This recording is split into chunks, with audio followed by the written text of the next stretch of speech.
की चादर ओढ़ के कैसे द्वार तुम्हारे आऊं। मैली चादर ओढ़ के कैसे द्वार तुम्हारे आऊं। हे पावन परमेश्वर मेरे, मन ही मन शर्माऊं। मैली चादर ओढ़ के कैसे तूने मुझको जग में भेजा, सुंदर देकर काया। हे परमेश्वर, आके जगत में नाम न तेरा ध्याया। हे हरिहर मैं हार के आया, हे हरिहर मैं हार के आया।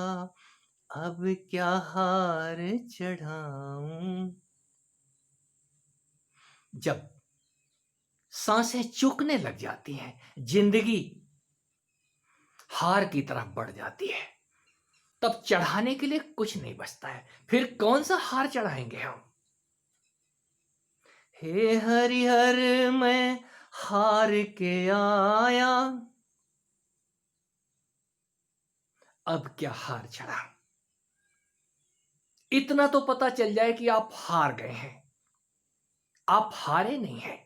यदि आप हार जाते तो पहले ही हार की याद आ जाती। पूरी जिंदगी तो पैसे कमाने में लगे रहे, इज्जत और मान सम्मान बटोरने में लगे रहे। मैं कमा लूंगा, मैं उस भगवान को पालूंगा। भगवान को कमाने चले थे, पाने चले थे हम। भगवान पाने की वस्तु नहीं है। भगवान ने तो आपको पा लिया है। आप भगवान को पाने की बात करते हैं, कहीं कृपा की बात की होती है। तूने मुझको जग में भेजा, भेजने वाला याद आ गया है ना। निर्मल देकर के काया, काया तो सदा ही निर्मल है, और ये काया उसी ने दी है। और उसकी काया को हम तेरा तुझको अर्पण, हम अर्पण करने में भी शर्माते हैं। फिर कहते हैं हे हरि मैं हार के आया। हरि के आगे कोई हार तो जाए। हार तो वो पहना देते हैं, वो ही हार डालते हैं। और जब वो हार डाल रहे हैं, आप पहले उनकी आप एक बार प्राण प्रिया तो बन जाएं। आप उनकी लक्ष्मी बन के देखें। हार, वो तो हार डालने को सदा ही उत्सुक रहते हैं।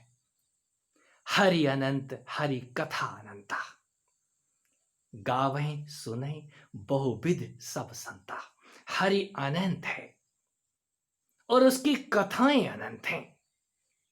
तो हरि तो अनंत नहीं है, हरि तो एक ही है। लेकिन हरि को भी हमने अनंत कह दिया है, जिसकी कोई सीमा नहीं, अनंत। वो अनंत रूपों में भी वही है। इतना पता भर चल जाए, पता चलाने के लिए ही हम गुरुओं के आगे वो सूत्र पूछते हैं कि आपने जान लिया है, आप हमें भी पता बता दें। किसका पता। कोई भी गुरु हरि का पता नहीं बताता, आपका अपना पता बता देता है कि तू कौन है, तू कहां से आया है और फिर कहां चला जाएगा। ये पता बता देना असाधारण है। कोई भी समर्थ सिर्फ सूत्र देता है, इसको पकड़ और अपने घर पहुंच जा। वो दिया, जलता दिया। ज्ञान एक जलती मशाल है, और वो ज्ञान आने के बाद आप फिर खामोश नहीं रह पाती। खामोश इसलिए नहीं रह पाते, क्यों। आपको कुछ ऐसा हाथ लग जाता है जिसको कहने का मजा, गावहीं सुनई बहुविध सब संता। हर संत अपने अलग तरीके से मुख खोलता है। एक संत की वाणी दूसरे से मेल नहीं खाती है। गीत मेल खा जाते हैं, भाव मेल खा सकते हैं, लेकिन वो जाना हुआ सत्य, एक का सत्य दूसरे से एकदम जुदा है, अलग अलग है।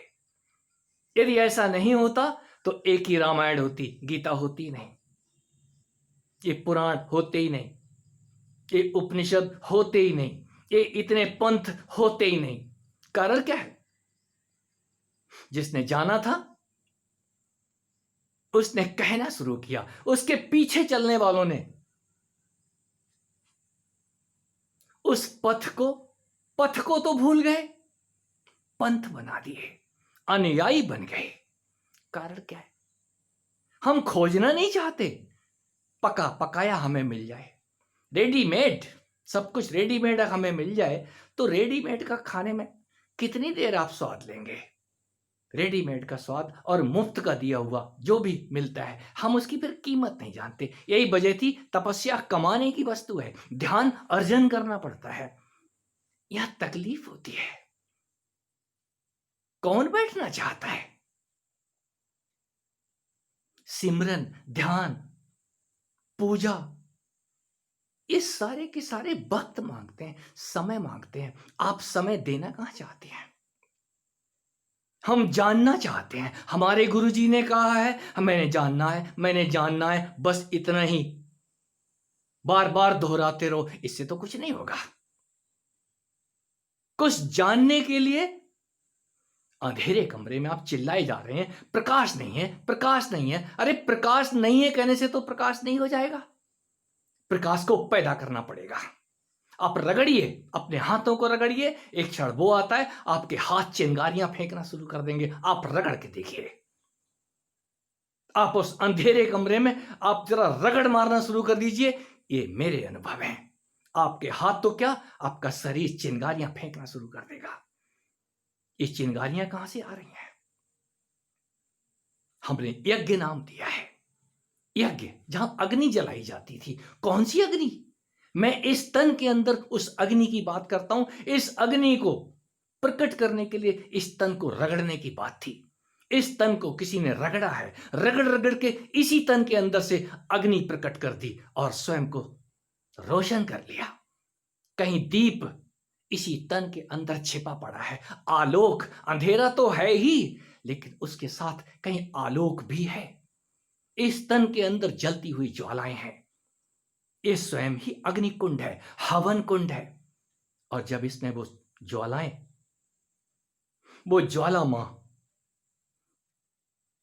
जब जलने लग जाती है तो हमारा पहले अज्ञान स्वाहा होता है, फिर ज्ञान भी स्वाहा होता है। और ज्ञान स्वाहा होने के बाद आप वो सूर्य हैं जिसके ऊपर एक भी दाग नहीं है। यदि किसी ने सूरज के चित्र भी देख लिए हैं, उसमें दाग की कल्पना भी नहीं की जा सकती। दाग वहां नजदीक जाते ही जल जाएगा, ये अज्ञान का दाग। जब हम अपना ज्ञान लेकर के भी आगे बढ़ते हैं उस परमात्मा के आगे, परम सत्ता के आगे, वो दाग दूर से ही, जो काला दाग आप लेके जा रहे हैं, इतना मैंने जान लिया है और इतना जानने आ रहा हूं, वो जानने वाला वहीं जल के खाक हो जाता है। भस्मासुर उस शिव से वरदान तो ले लेता है, मुझे अमर होने का वरदान चाहिए, तथास्तु। टेस्ट किस पे करें? टेस्ट करने के लिए भगवान शिव ही सामने नजर आते हैं। मैं तेरे सिर पे हाथ रख के देखता हूं। क्यों? सिर पे हाथ रखने के बाद भस्म करने का वरदान जो उसको दे दिया कि जिसके सिर पे हाथ रखूंगा वो भस्म हो जाए। तो शिव जी, मैं तेरे सिर पे हाथ रख के देखता हूं, देखता हूं तेरा वरदान सत्य है भी कि नहीं। अब शिव जी भगवान क्या करें? मुसीबत में फंस गए। यहां गुरु जी मुसीबत में फंसता है चेले को वरदान दे करके। और चेला ऐसे आते हैं कि गुरु जी, हम परीक्षा लेना चाहते हैं कि आपने जो बोला है, आपने जो दिया है, क्या वो सत्य है भी कि नहीं। तो गुरु पे ही परीक्षित कर रहे हैं, वो गुरु पे ही सिद्धियों का वार करते हैं। यहां गुरु के ऊपर ही चेले टूट पड़ते हैं, गुरु को ही मार डालते हैं। कमी नहीं है, क्यों? वरदान मुफ्त में मिल गया, थोड़ी सी तपस्या से भोलेनाथ खुश हो गए और वो भोले थोड़ी सी तपस्या से खुश हो जाते हैं। हमारे भगवान भी अजीब हैं, जरा सी तपस्या में खुश हो जाते हैं और नतीजतन भागना पड़ता है। कहें कहें तो कहें किससे? कहानी आगे बढ़ती है। भगवान विष्णु आके खड़े हो जाते हैं, क्या हुआ? ज्यादा भोले बने होगे तो ऐसे ही होगा। इस जगत में यदि आप ज्यादा भोले बन गए हैं तो कोई ना कोई लुटेरा आपको मिल ही जाएगा, बातों में फुसला लेगा, आपका जो कुछ भी है सब कुछ लूट लेगा और फिर आपको ही भस्म करने की बात करेगा। कहीं उस विष्णु को जगा के देखो, उस ज्ञान की मशाल को उठा के देखो, और जब वो उठ जाता है तो कोई भी आपको भस्म नहीं करता। वो जो अज्ञान आ रहा है भस्मासुर का, वो आपको भस्म नहीं करेगा। दूसरे का ज्ञान भी यदि कोई आपको भस्म करने के लिए आ रहा है तो आप सावधान कर देंगे, हे ऋषि, मुझ पे तुम्हारे श्रापों का कुछ भी असर नहीं होने वाला है। ये वाणी भगवान कृष्ण की। कहीं उत्तंक ऋषि श्राप देने जा रहे हैं, तुमने इतना पाप किया है महाभारत करवा के, मैं तुमको श्राप दूंगा। एक बार समझा रहे हैं, 2 बार समझा रहे हैं, तीसरी बार भी ऋषि नहीं मानते हैं तो ऋषि को सावधान कर देते हैं, सावधान ऋषि, आप पहले देखिए तो सही मैंने पाप किया है या पुण्य किया है। इस धरती पे पाप तो पहले ही बहुत था, मैंने तो उसको खत्म किया है। यदि आपको वो पाप दिखाई दे रहा है तो पाप सही, आपके श्राप मेरा कुछ भी नहीं बिगाड़ सकते। तो ये अज्ञान और ज्ञान के यदि कोई आप पे हावी हो रहा है, हावी तभी तक हो सकता है जब तक आपके पास वो आलोक नहीं है, वो सूर्य का प्रकाश नहीं है, वो सूर्य नहीं है, ज्ञान का सूरज, ये ज्ञान की गंगा बांधी नहीं जा सकती। और जब वो ज्ञान उतरता है तो बहता ही है। जो भी चीज ऊपर से नीचे उतरती है वो तो बहेगी ही। यदि आप रोकेंगे तो याद रखें वो आप ही बंधन में पड़ जाएंगे, आप ही चारों तरफ से लिपटना शुरू हो जाएंगे। हमने भगवान शिव की जटाओं में जो गंगा को बहता हुआ देखा है, यदि गंगा बहाई ना जाए, वो ज्ञान की गंगा, एक जटा खोल दी है, आप भी चोटी खोल दीजिए। ये जो चोटी आपने बांध रखी है पीछे, मेरे जैसे ने तो वो चोटी मुड़ा दी है, वो धारा को रुकने की जगह ही नहीं छोड़ी है। सब कुछ उस मां का दिया, उस बाप का दिया, उसके चरणों पे अर्पण, तेरा तुझको अर्पण, क्या लागे मेरा। हे हरिहर मैं हार के आया, अब क्या हार चढ़ाऊं, मैली चादर ओढ़ के आया, मैली चादर ओढ़ के आया।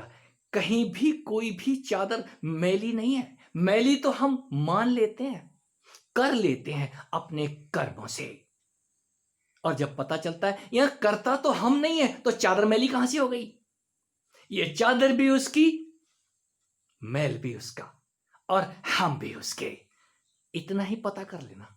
इतना जब पता चल जाए तब आप कह सकते हैं मेरी चादर कभी मैली थी नहीं, मैं कभी मैला हुआ ही नहीं, मैं तो सदा स्नात हूं, सदा ही पवित्र हूं।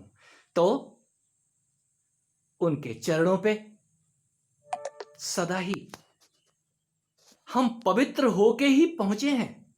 और जो पवित्र होता है वो चाहे पैरों पे बैठे चाहे कहीं और, उस सदा ही उनके हृदय मंदिर में उनका सपूत बन के रहता है, उनका दास होने का सौभाग्य। किसी भक्त से पूछो, ये भक्ति उपजती तब है